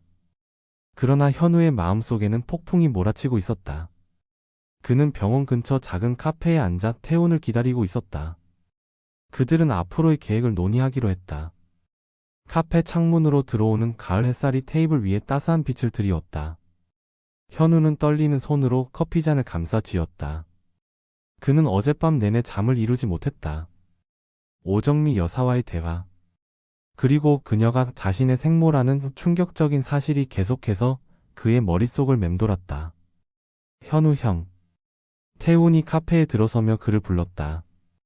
그의 얼굴은 지쳐 보였지만 눈빛만은 결연했다. 현우는 고개를 들어 그를 바라보았다. 태훈아, 괜찮아? 어젯밤 병원에서 무슨 일 있었어? 태훈은 한숨을 내쉬며 그의 앞에 앉았다. 상황이 복잡해졌어. 병원 측에서 나에게 경고했어. 내 의사 면허가 위험할 수 있대. 놀랍게도 그들은 우리가 무슨 일을 꾸미는지 다 알고 있었어. 현우의 얼굴이 굳어졌다. 미안해 태훈아. 내가 널 이런 상황에 끌어들이다니. 태훈은 손을 들어 그의 말을 막았다. 괜찮아. 난 이미 결정했어. 형 편에 설 거야. 의사로서 그리고 친구로서. 현우는 고마움에 눈물이 글썽였다. 고마워. 그래서 태훈이 목소리를 낮추어 말했다. 앞으로 어떻게 할 거야? 현우는 깊은 숨을 들이마셨다. 성화그룹에서 내게 제안을 해왔어. 태훈의 눈이 커졌다. 무슨 제안? 돈이야. 현우가 쓴 웃음을 지으며 말했다. 엄청난 금액을 제안했어. 내가 모든 것을 잊고 떠나는 조건으로. 얼마나? 10억 원. 현우가 말했다. 내 평생 벌 수 없는 금액이지. 안타깝게도 돈으로 해결될 문제가 아니라는 걸 그들은 모르는 것 같았어. 태훈은 충격의 말을 잊지 못했다. 현우는 계속했다. 하지만 난 거절했어. 이건 돈의 문제가 아니야. 내 아들이야. 태훈은 걱정스러운 표정으로 그를 바라보았다. 하지만 현우 형, 그들은 강력해. 성화그룹은 한국에서 가장 큰 기업 중 하나야. 그들은 무슨 짓이든 할 수 있어. 현우는 결연한 표정으로 말했다. 알아. 하지만 나도 가만히 있지 않을 거야. 나에게도 무기가 있어. 그는 가방에서 서류 봉투를 꺼냈다. DNA 검사 결과와 병원 기록 사본, VHS 테이프의 스틸 이미지들이 들어있었다. 이것들로 충분할까? 태훈이 의문스럽게 물었다. 현우는 고개를 저었다. 아마도 부족할 거야. 하지만 오정미 여사가 그녀가 내 편이 되어줄 수도 있어. 태훈은 놀란 표정을 감추지 못했다. 형 생모가? 그녀를 신뢰할 수 있어? 현우는 창밖을 바라보며 잠시 생각에 잠겼다. 확실하진 않아. 하지만 그녀의 눈에서 진심을 봤어. 그리고 그녀는 내 아들의 할머니야. 어쩌면. 그때 현우의 휴대폰이 울렸다. 번호 표시가 없는 전화였다. 여보세요? 현우가 조심스럽게 전화를 받았다. 현우 씨. 오정미 여사의 목소리였다. 지금 어디 계신가요? 현우는 태훈과 눈을 마주쳤다. 카페에 있어요. 병원 근처요. 좋아요. 그곳에 계세요. 제가 지금 갈게요. 중요한 이야기가 있어요. 전화가 끊겼다. 현우는 불안한 표정으로 태훈에게 상황을 설명했다. 20분 후 오정미 여사가 카페에 도착했다. 그녀는 평소의 화려한 옷차림 대신 단순한 검은색 정장을 입고 있었다. 선글라스를 벗으며 그녀는 현우와 태훈의 테이블로 다가왔다. 안녕하세요. 그녀가 조용히 인사했다. 그녀의 목소리에는 피로가 묻어났다. 현우는 고개를 끄덕였다. 앉으세요. 오정미 여사는 그들 앞에 앉았다. 그녀는 잠시 주위를 살핀 후 낮은 목소리로 말했다. 병원에서 당신에게 제안을 했다고 들었어요. 현우는 놀랐다. 어떻게 아셨어요? 오정미 여사는 쓴웃음을 지었다. 내 아들이 직접 지시한 거예요. 그는 아들을 잃고 싶지 않아 해요. 그 아이는 제 아들이에요. 현우가 단호하게 말했다. 당신도 그걸 알고 있잖아요. 오정미 여사는 깊은 한숨을 내쉬었다. 알아요. 하지만 내 아들은 그는 강력한 사람이에요. 그는 자신이 원하는 것을 얻기 위해 무슨 일이든 할 거예요. 태훈이 불안하게 물었다. 그럼 어떻게 해야 할까요? 오정미 여사는 잠시 침묵했다. 그리고 그녀는 현우의 눈을 똑바로 바라보며 말했다. 만약 당신이 진실을 모두 공개하면 그들은 아이를 당신에게서 빼앗을 거예요. 그들은 권력이 있어요. 내가 당신의 어머니가 되어주지 못했지만 당신마저 아들을 잃게 할 수는 없어요. 현우의 눈에 눈물이 고였다. 그럼 어떻게 해야 하죠? 그냥 포기하라는 말씀인가요? 오정미 여사는 고개를 저었다. 아니에요. 나에게 계획이 있어요. 그녀는 가방에서 법률 문서들을 꺼냈다. 난 내 아들을 상대로 법적 소송을 제기할 거예요. 아이의 양육권을 당신에게 넘기기 위한 소송이에요. 태훈과 현우는 충격의 말을 잇지 못했다. 오정미 여사는 계속했다. 내가 주장할 근거는 도덕적 위험과 정서적 방치예요. 내 아들은 아이의 친부가 아니라는 DNA 증거가 있고 그는 아이의 진짜 아버지를 속였어요. 이건 아동 학대의 한 형태로 볼 수 있어요. 현우는 믿을 수 없다는 듯이 그녀를 바라보았다. 당신이 정말 그렇게 하실 건가요? 자신의 아들을 상대로? 오정미 여사의 눈에 결연함이 깃들었다. 그래요. 난 이미 한 번 내 아이를 저버렸어요. 그 잘못을 다시 반복하지 않을 거예요. 당신의 아들은 당신과 함께 있어야 해요. 태우는 여전히 의심스러운 표정이었다. 하지만 성화그룹의 영향력을 생각하면 법정에서 이길 수 있을까요? 오정미 여사는 미소 지었다. 난 그저 회장의 어머니가 아니에요. 난 성화그룹의 주요 주주이기도 해요. 그리고 나에게는 아직도 영향력이 있어요. 현우는 복잡한 감정에 휩싸였다. 그는 여전히 오정미 여사를 완전히 신뢰할 수 없었지만 이것이 그의 유일한 희망이었다. 그럼 어떻게 진행되나요? 현우가 물었다. 오정미 여사는 차분하게 설명했다. 먼저 당신은 병원을 그만두어야 해요. 그들이 당신을 위협할 수 있어요. 내가 당신에게 안전한 장소를 마련해 줄게요. 그리고 내일 우리는 법원에 소송을 제기할 거예요. 태훈이 걱정스럽게 물었다. 그럼 언론은요? 이건 큰 스캔들이 될 텐데요. 오정미 여사는 고개를 끄덕였다. 맞아요. 하지만 그것도 우리의 무기가 될 수 있어요. 성화그룹은 공개적인 스캔들을 두려워해요. 특히 아이와 관련된 문제라면. 현우는 깊은 숨을 들이마셨다. 이것은 위험한 도박이었다. 하지만 그의 아들을 되찾기 위해서라면 그는 무슨 일이든 할 준비가 되어 있었다. 알겠어요. 현우가 결심한 듯 말했다. 당신을 믿을게요. 어머니. 오정미 여사의 눈에 눈물이 고였다. 그녀는 현우의 손을 꼭 잡았다. 고마워, 내 아들. 태우는 망설이다가 말했다. 현우 형, 난 다른 방법을 생각하고 있었어. 아이를 데리고 도망치는 거야. 안전한 곳으로. 오정미 여사가 단호하게 고개를 저었다. 그건 최악의 선택이에요. 그렇게 되면 현우 씨는 범죄자가 돼요. 그리고 영원히 도망쳐야 해요. 아이에게도 좋지 않아요. 현우는 태훈을 바라보았다. 오정미 여사 말이 맞아. 난 내 어머니의 실수를 반복하고 싶지 않아. 도망치는 것은 문제를 해결하지 못해. 난 정면으로 맞설 거야. 태훈은 한숨을 내쉬었지만 결국 고개를 끄덕였다. 알았어. 내가 할 수 있는 건 다 도울게. 다음날 아침 현우는 병원에 사직서를 제출했다. 병원장은 그를 설득하려 했지만 그의 결심은 확고했다. 그는 오정미 여사가 마련해준 조용한 숙소로 향했다. 오후 오정미 여사는 약속대로 법원에 소송을 제기했다. 그녀는 자신의 아들을 상대로 손자의 양육권을 현우에게 넘기기 위한 법적 절차를 시작했다. 뉴스는 빠르게 퍼졌다. 성화그룹 회장, 어머니에게 고소당해 충격적인 가족 비극 회장의 아들은 사실 환경미화원의 아이였다. 온라인과 신문, TV 뉴스에서 이 사건은 최고의 화제가 되었다. 전국이 충격에 빠졌다. 그리고 그 중심에는 세 남자가 있었다. 할아버지, 아버지, 그리고 한 작은 아기. 운명의 끈으로 묶인 세 세대의 남자들. 보성의 작은 마을은 한국의 전통적인 아름다움을 간직한 곳이었다. 푸른 녹차밭이 완만한 언덕을 덮고 있었고 고즈넉한 한옥들이 산자락에 자리 잡고 있었다.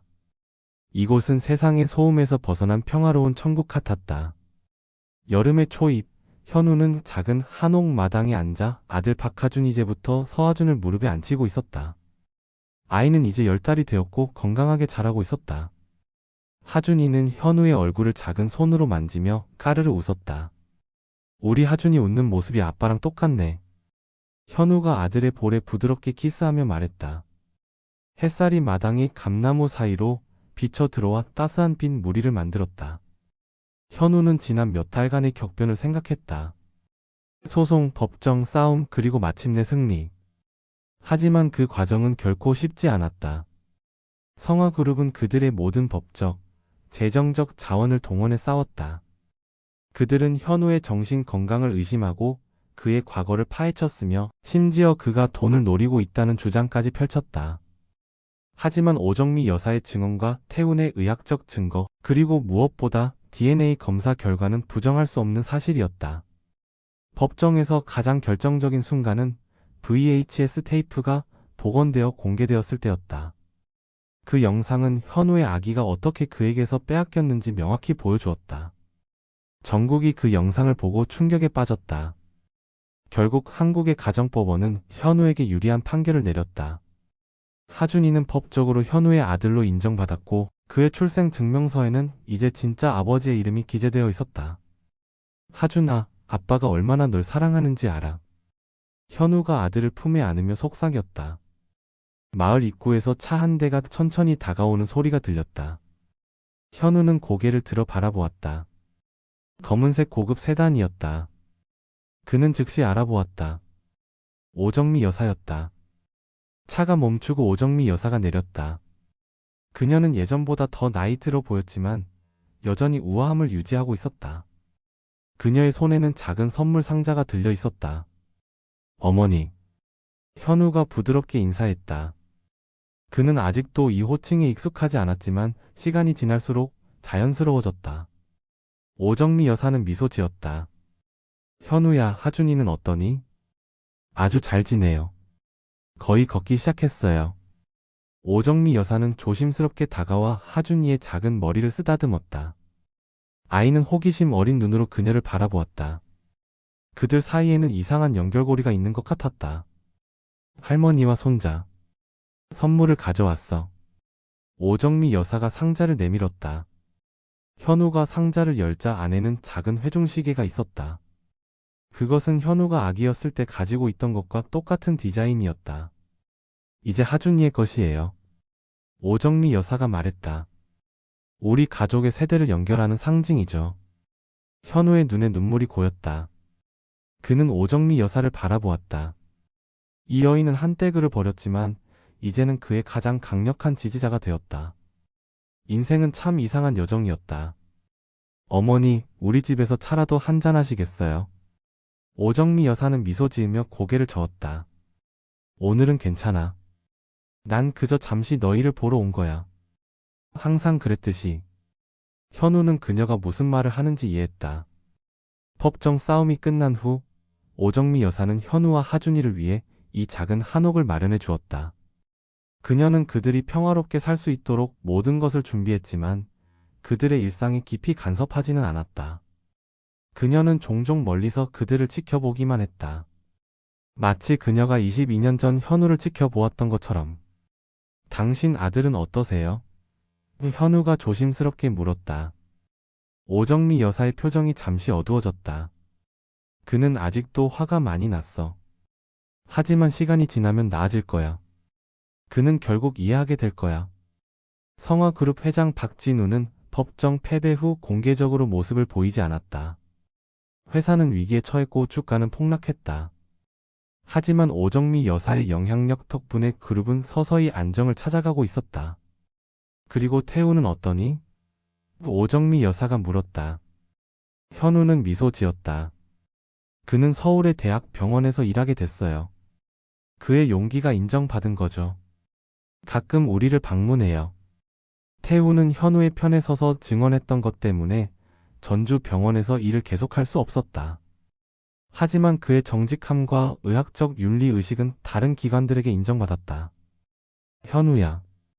오정미 여사가 진지한 목소리로 말했다. 넌 후회하지 않니? 이 모든 것을 성화그룹의 일원이 될 수 있었을 텐데 너와 하준이. 현우는 아들을 바라보며 미소 지었다. 전혀요. 저는 그저 하준이와 함께 평범하게 살고 싶어요. 그가 사랑받고 행복한 아이로 자라길 바랄 뿐이에요. 제 아내는 당뇨 합병증으로 여전히 고생하고 있지만 하준이를 보며 다시 일어설 힘을 얻고 있습니다. 오정미 여사는 고개를 끄덕였다. 그녀의 눈에는 자랑스러움이 깃들어 있었다. 넌 나보다 훨씬 용감하구나. 내가 하지 못했던 선택을 했으니. 현우는 오정미 여사의 손을 잡았다. 어머니, 우린 이제 과거를 뒤로하고 앞으로 나아가야 해요. 하준이를 위해서요. 오정미 여사는 눈물을 참으며 고개를 끄덕였다. 그래, 내 말이 맞아. 그녀는 하준이에게 마지막으로 키스를 하고 천천히 자리에서 일어났다. 다음 주에 다시 올게. 현우는 오정미 여사가 차에 타고 떠나는 모습을 바라보았다. 그는 복잡한 감정을 느꼈다. 분노와 상처, 이해와 용서, 그리고 무엇보다 희망. 그의 인생은 예상치 못한 방향으로 흘러갔지만 지금 이 순간 그는 평화를 느꼈다. 밤이 되자 현우는 하준이를 재우기 위해 자장가를 불렀다. 그것은 그가 고아원에서 배웠던 노래였다. 그는 아들의 작은 얼굴을 바라보며 노래를 이어갔다. 하준이의 눈이 점점 감기기 시작했다. 우리 아들. 현우가 속삭였다. 내가 잘하면 아빠가 모든 것을 이야기해줄게. 그리고 넌 알게 될 거야. 네가 태어나기도 전에 넌 이미 아빠에게 전부였다는 것을. 아이가 깊은 잠에 빠지자 현우는 방을 나와 마당으로 나갔다. 밤하늘에는 수많은 별들이 빛나고 있었다. 그는 하늘을 올려다보며 깊은 숨을 들이마셨다. 그의 여정은 험난했지만 이제 그는 자신의 아들과 함께 새로운 시작을 할 수 있었다. 그리고 어쩌면 시간이 지나면 그는 자신의 어머니와도 진정한 관계를 맺을 수 있을지도 모른다. 현우는 마음속으로 다짐했다. 그는 절대로 자신의 아들을 포기하지 않을 것이다. 어떤 어려움이 와도 그는 항상 하준이의 곁에 있을 것이다. 그것이 진정한 아버지의 사랑이었다. 별빛 아래 현우는 평화로운 미소를 지었다. 그의 마음속에는 이제 희망과 사랑만이 가득했다. 그는 마침내 자신의 장소를 찾았다. 그의 아들 곁에. 그리고 어쩌면 그의 어머니와 함께. 화면이 어두워지고 마지막 문구가 나타났다. 아버지의 사랑은 피로 측정되지 않는다. 그것은 침묵 속에서도 계속해서 사랑할 수 있는 용기로 측정된다. 우리는 종종 가장 어려운 선택 앞에서 진정한 자신을 발견합니다. 서현우가 그랬던 것처럼 말이죠. 오늘 이야기가 마음에 드셨다면 좋아요와 구독, 그리고 알림 설정 잊지 마세요. 여러분이 어디서 시청하시든 이 이야기에 대한 여러분의 생각을 댓글로 남겨주세요. 특히 오늘 이야기에서 가장 인상 깊었던 장면이나 나라면 이렇게 했을 텐데 하는 아쉬운 점이 있다면 자유롭게 들려주세요. 여러분의 소중한 의견은 저희에게 큰 힘이 됩니다. 아버지를 버린 딸의 손에 뒤늦게 들려온 낡은 통장. 그 안에 담긴 충격적인 진실은 무엇이었을까요? 한때는 가족의 전부였던 아버지가 이제는 딸의 인생에서 가장 무거운 짐이 되어버렸습니다. 그리고 차갑고 외진 요양원에서 벌어진 끔찍한 진실과 마주했을 때 딸은 평생을 후회하며 오열해야 했습니다.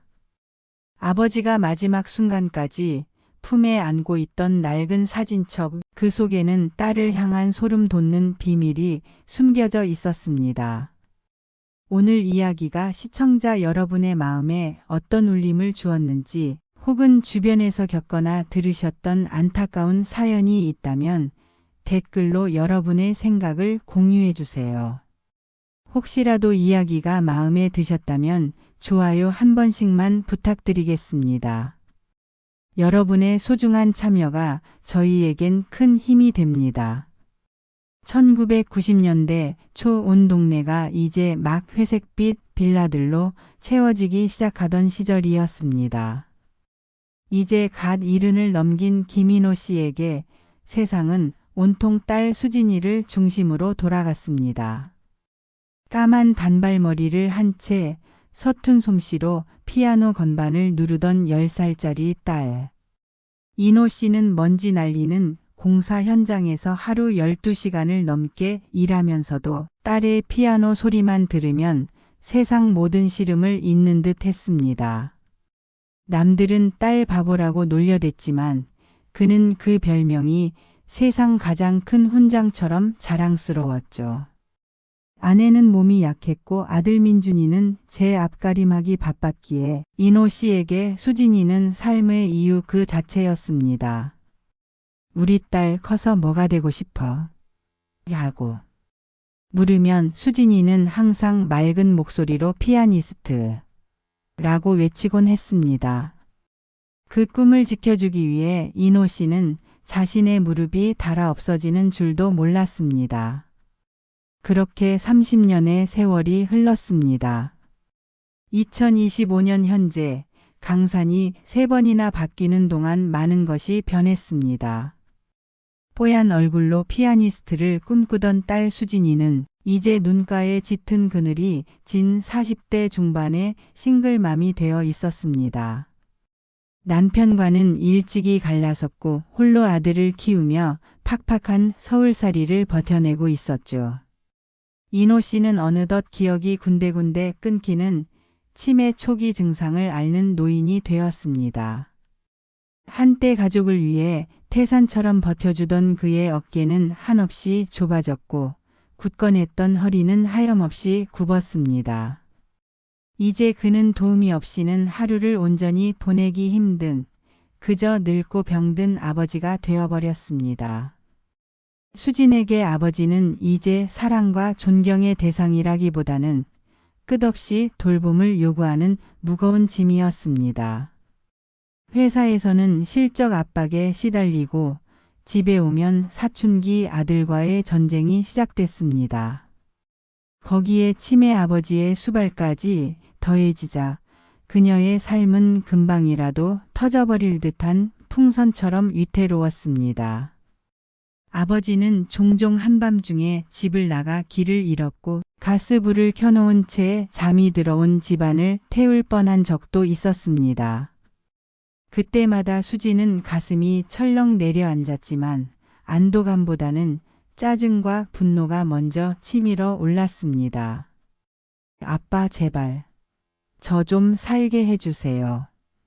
그녀는 자신도 모르게 아버지에게 소리를 지르는 날이 잦아졌습니다. 그럴 때마다 이노 씨는 겁에 질린 아이처럼 몸을 움츠리며 그저 미안하다, 수진아. 내가 짐이구나. 미안하다라는 말만 되풀이할 뿐이었습니다. 결국 그날이 오고야 말았습니다. 이노 씨가 화장실에서 넘어져 고관절에 금이 가는 사고가 터진 겁니다. 수술은 무사히 끝났지만 거동이 훨씬 더 불편해진 아버지를 집에서 돌보는 것은 이제 불가능에 가까웠습니다. 수지는 결단을 내려야 했습니다. 해외에 나가 사는 오빠 민준이는 먼 나라 이야기였고 당장 그녀의 현실을 해결해 줄 수는 없었습니다. 며칠 밤낮을 고민하던 그녀는 인터넷 검색창에 몇 글자를 쳐넣었습니다. 저렴한 요양원.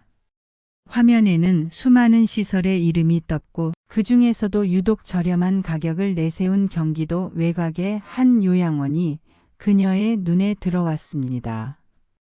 이름은 늘봄 케어센터였습니다.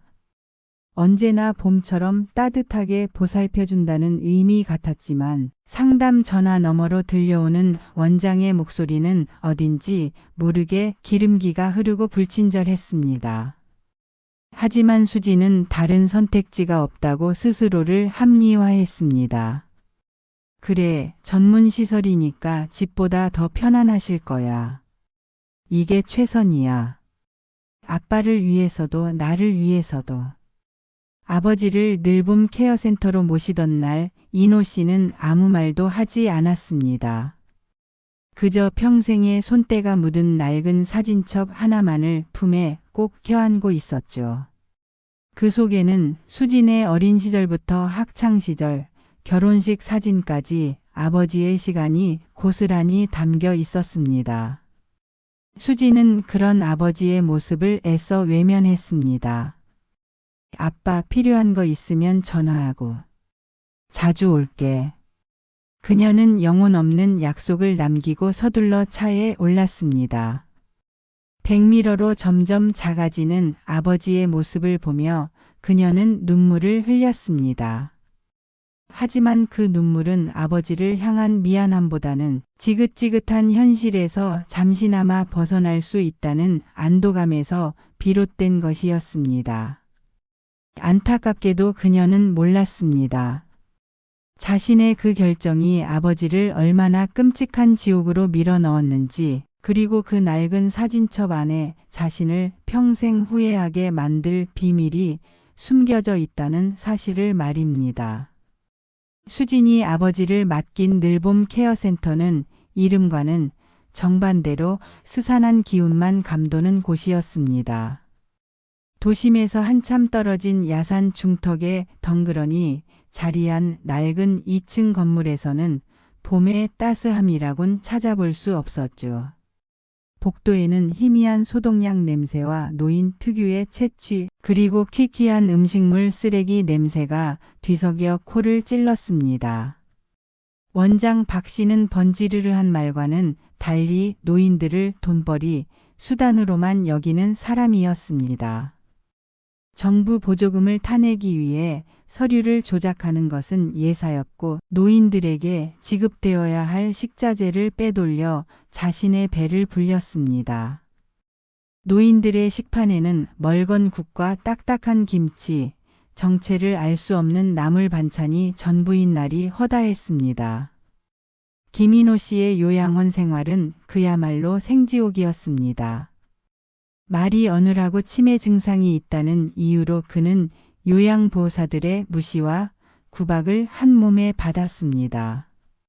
기저귀를 제때 갈아주지 않아 엉덩이가 짓무르는 것은 일상이었고 식사 시간이 지나 음식이 차갑게 식어버려도 누구 하나 신경 써주는 이가 없었습니다. 그때 정말 모든 걸 포기하고 싶었습니다. 훗날 이노 씨는 아주 잠깐 정신이 돌아왔을 때 아들에게 그렇게 털어놓았습니다. 그의 유일한 낙은 수진이가 올 때를 기다리는 것과 품에서 놓지 않았던 낡은 사진첩을 들여다보는 것이었습니다. 사진 속에서 환하게 웃고 있는 어린 수진의 모습을 볼 때면 희미해져 가는 기억 속에서도 아버지의 얼굴에 잠시나마 옅은 미소가 번졌습니다. 수진은 처음 몇 달간은 약속대로 주말마다 아버지를 찾아갔습니다. 하지만 갈 때마다 마주하는 아버지의 초라한 모습과 요양원의 열악한 환경은 그녀에게 죄책감이란 무거운 돌덩이를 안겨주었습니다. 그 죄책감에서 벗어나고 싶었던 걸까요? 그녀의 방문은 점점 뜸해졌습니다. 처음에는 2주에 한 번, 그 다음엔 한 달에 한 번. 나중에는 명절에나 겨우 얼굴을 비추는 정도가 되었습니다. 회사 일이 바쁘다는 핑계 아들.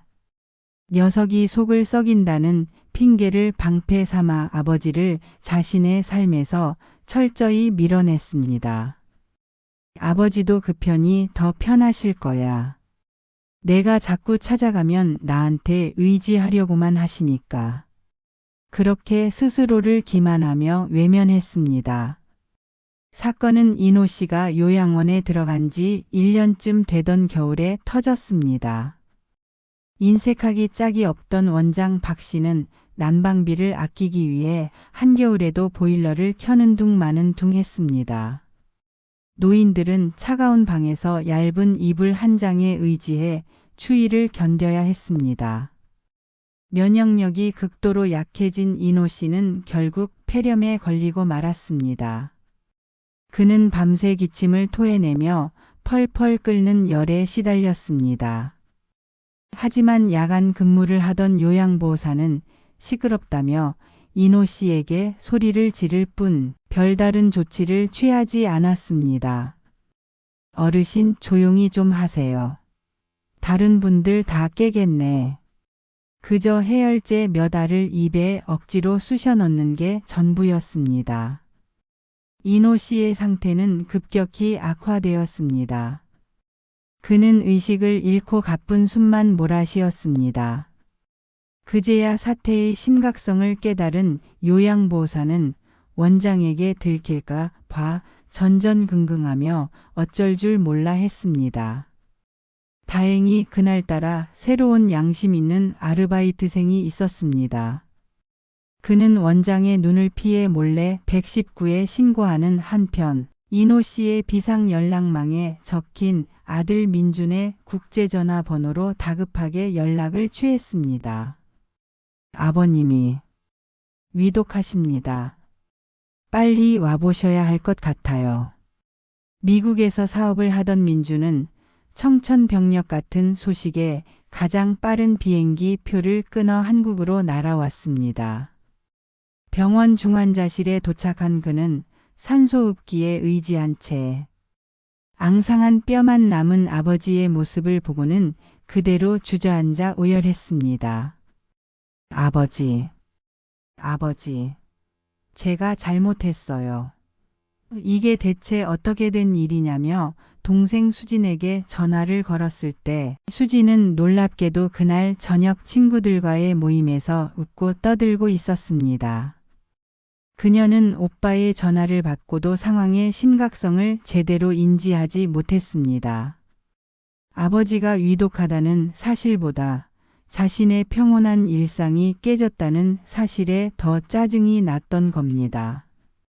병원 복도에서 마주친 남매 사이에는 얼음장 같은 냉기만 흘렀습니다.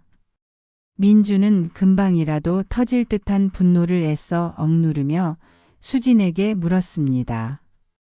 도대체 어떻게 된 거야?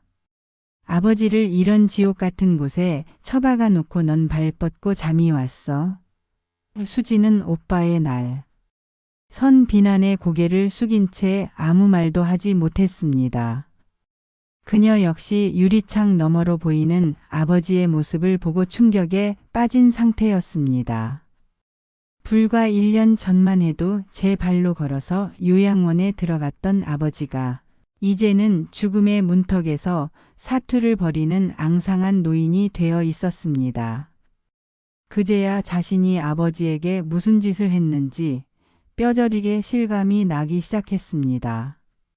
미안해. 오빠. 내가 다 잘못했어. 그녀의 입에서 나온 말은 공허한 사과뿐이었습니다. 가족들 앞에서 눈물을 보인 건 그때가 처음이었어요. 수지는 무너져 내렸습니다. 며칠 후 기적적으로 인호 씨는 고비를 넘기고 의식을 되찾았습니다. 아직 말은 제대로 할 수 없었지만 그의 눈은 분명히 자식들을 알아보고 있었습니다. 민주는 당장 그 지옥 같은 요양원을 고발하고 아버지의 짐을 빼오기로 했습니다. 수지는 속죄하는 마음으로 오빠를 따라 나섰습니다. 아버지의 이름이 적힌 작은 사물함을 열자 그 안에는 계절이 지난 낡은 옷 몇 벌과 닳고 다른 사진첩 하나가 전부였습니다. 수지는 무심코 그 사진첩을 집어들었습니다. 한 장 한 장 넘길 때마다 잊고 있던 기억들이 파노라마처럼 스쳐 지나갔습니다. 유치원 재롱잔치 때 꽃다발을 안고 환하게 웃던 자신, 초등학교 입학식 날 긴장한 얼굴로 아버지의 손을 꼭 잡고 있던 자신, 그리고 대학교 졸업식 때 학사모를 쓰고 아버지와 어깨동무를 한 자신의 모습까지. 사진 속 아버지는 언제나 딸을 자랑스럽다는 듯 사랑스러운 눈빛으로 바라보고 있었습니다. 사진첩 마지막 장에 이르렀을 때였습니다. 낡은 흑백 사진 뒤에 무언가 두툼한 것이 끼워져 있는 게 느껴졌습니다. 조심스럽게 꺼내보니 그것은 비닐 커버에 쌓인 낡은 통장 하나와 곱게 접힌 편지 한 통이었습니다. 통장은 주택은행이라는 지금은 사라진 은행의 이름으로 되어 있었고 예금주는 김인호 씨였습니다. 첫 거래일은 1995년 수진이 중학생이 되던 해였습니다. 그 뒤로 20년이 넘는 세월 동안 매달 5만 원, 10만 원씩 빠짐없이 돈이 입금되어 있었습니다. 그리고 가장 최근 거래는 인호 씨가 요양원에 들어가기 바로 전날이었습니다. 통장 잔액은 놀랍게도 5천만 원이라는 큰 돈이 찍혀 있었습니다. 어안이 벙벙한 채 편지를 펼쳐든 수진의 손이 사시나무처럼 떨리기 시작했습니다. 사랑하는 내 딸 수진이에게. 아빠다. 이 글을 내가 언젠가 읽게 되겠지. 아빠가 점점 기억을 잃어가서 더 잊기 전에 남겨둔다. 우리 수진이 어릴 때 피아니스트가 꿈이었지. 그 작은 손으로 서툴게 건반을 누를 때 아빠는 세상에서 가장 행복했단다. 가난한 아빠가 해준 게 없어서 늘 미안했다. 그래서 이 돈을 모았다. 나중에 우리 손주 내 아들 대학 갈 때 등록금에 보태주려고. 아빠가 없더라도 우리 손주는 기죽지 않고 맘껏 공부했으면 해서. 수진아, 아빠는 단 한 번도 너를 짐이라고 생각해 본 적 없다. 너는 아빠 삶의 이유고 가장 큰 자랑이었어. 부디 행복하게 살아다오. 미안하고 사랑한다. 편지를 다 읽은 수진은 그 자리에 주저앉아 목 놓아 울었습니다. 자신이 짐이라 여기며 버렸던 아버지는 기억을 잃어가는 마지막 순간까지도 자식과 손주 걱정뿐이었습니다. 공사장에서 번 땀과 눈물이 밴 돈을 한 푼 두 푼 모아 20년 넘게 오직 손주의 미래를 위해 저축해 온 것이었습니다. 수진의 가슴은 갈기갈기 찢어지는 듯 했습니다. 그동안 자신이 아버지에게 했던 모진 말과 행동들이 비수처럼 날아와 심장을 꿰뚫었습니다. 그 후 남매는 요양원 원장 박 씨를 노인 학대와 횡령 혐의로 고발했고 그는 결국 법의 심판을 받게 되었습니다. 인호 씨는 퇴원 후 수진의 집으로 돌아왔습니다. 수지는 회사를 그만두고 온전히 아버지를 돌보는데 전념했습니다. 아버지의 병세가 기적처럼 나아진 것은 아니었습니다. 여전히 시간과 사람을 헷갈려 했고 어린아이처럼 변하기도 했습니다. 하지만 수지는 더 이상 아버지를 원망하거나 힘들어하지 않았습니다. 그녀는 매일 아버지의 굳은 손을 주무르고 아버지가 좋아하시던 부드러운 음식을 만들어 직접 떠먹여드리며 잊혔던 시간들을 하나씩 되짚어 주었습니다. 아빠 이때 기억나? 내가 피아노 콩쿠르에서 상 탔을 때 아빠가 나보다 더 좋아했잖아. 그러면 이노 씨는 잠시나마 맑은 정신으로 돌아온 듯 희미하게 미소를 지으며 고개를 끄덕이곤 했습니다. 부모의 내리사랑은 깊이를 알 수 없는 바다와 같다는 진리를 그녀는 너무 늦게 깨달은 것이었습니다. 비록 아버지가 온전히 예전으로 돌아올 수는 없겠지만 남은 시간 동안이라도 최고의 딸이 되어주리라 그녀는 눈물로 다짐했습니다. 오늘 이야기 어떻게 보셨나요? 늦게나마 잘못을 뉘우치고 아버지를 모시는 딸의 모습에서 어떤 감정을 느끼셨는지 궁금합니다. 여러분이 생각하시는 진정한 효도는 무엇인지 또는 부모님과의 소중한 추억이 있다면 댓글로 자유롭게 남겨주세요. 여러분의 이야기가 다른 분들에게 큰 위로와 교훈을 줄 수 있습니다. 채널 발전에 큰 힘이 되는 구독과 알림 설정도 잊지 마시고 오늘 이야기가 가슴에 와닿으셨다면 좋아요로 저희를 응원해 주시길 부탁드립니다.